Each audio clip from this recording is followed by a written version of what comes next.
后来继续看新北市长的选举，民进党是征调着立委苏卡惠，民众党的黄国昌嘛起鼓了。今仔日伊率领着退休的警校人员，甲法院提起着行政诉讼。若国民党人选也未确定，有风声讲台北市的副市长李四川过年前就会请辞。另外一个人选新北市的副市长刘浩然是甲苏卡惠针对着福利的政策争论交战。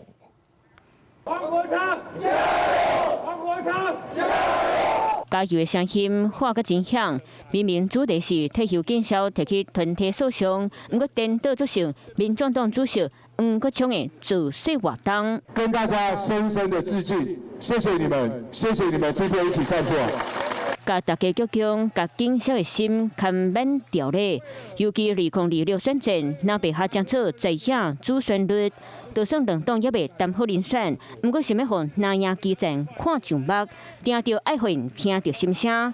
毕竟国民党新北人选是由台北市副市长李四川，还是新北市副市长刘浩然出阵。 各地讨论，黄国昌自然爱伫咧南亚整合情，抢占先机。我们一定会推出最强的团队，赢得最后的胜利。这是前一天的活动，黄国昌全连毛笔立下饮马冰川，从解说做是一只马总赢李四川，加上飞大建筑巴士科 T17、T18行到上尾港站，传出李四川预计伫咧旧历过年前就请示副市长，不过本人无承认，跟他讲会先合法过年。